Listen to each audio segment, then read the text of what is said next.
محمد حفیظ نے شکست کا ذمہ دار متضاد امپائرنگ اور ٹیکنالوجی کو قرار دے دیا۔ وکٹ کیپر بیٹر محمد رضوان کو پیٹس کیومنز کی بال پر متنازعہ انداز میں کیچ آؤٹ کیا گیا۔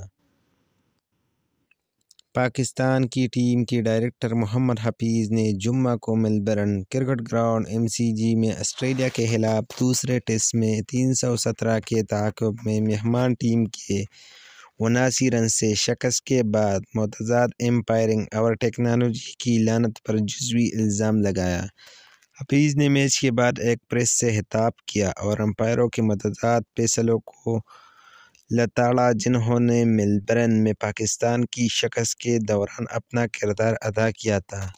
حفیظ نے پریس کانفرنس میں کہا کہ ہم نے ایک ٹیم کے طور پر کچھ غلطیاں کی ہیں جسے ہم لیتے ہیں اور ہم ان چیزوں کا ازالہ کریں گے، لیکن اس کے ساتھ ہی مجھے یقین ہے کہ متضاد امپائرنگ ٹیکنالوجی کی لعنت نے واقعی ہمیں ایک نتیجہ دیا جو مختلف ہونا چاہیے تھا۔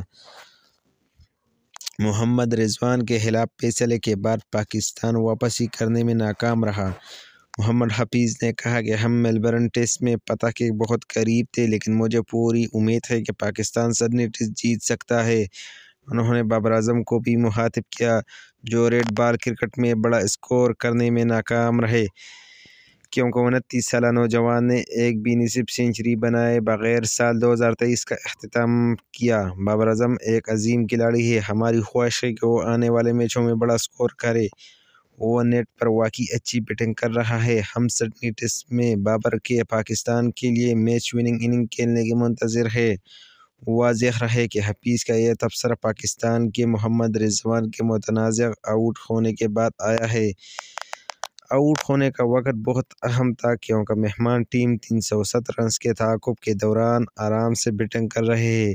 پیٹس کیومن نے پاکستان کی دوسری اننگ کی 61ویں اوور میں کیچ آؤٹ کی اپیل کی لیکن امپائر نے رضوان کو ناٹ آؤٹ دیا۔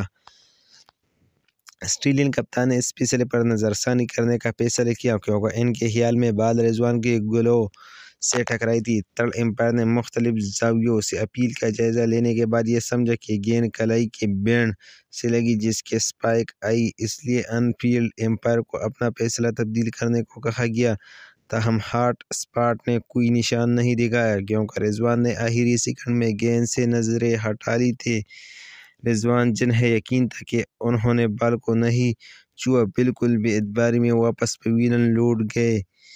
جب یہ واقعہ پیش آیا تو رضوان 35 رنز پر پاکستان کی فتح سے 98 رنز دور کے ساتھ بیٹنگ کر رہے ہیں۔ میزبان ٹیم پرتھ میں مہمانوں کو 360 رنز سے شکست دے کر 3 ٹیسٹ میچوں کی سیریز اپنے نام کرنے کے لیے کوشاں ہے۔ پاکستان نے آسٹریلیا میں 1995 میں آخری جیت کے ساتھ مسلسل 15 ٹیسٹ ہار کر خراب کارکردگی کا مظاہرہ کیا ہے۔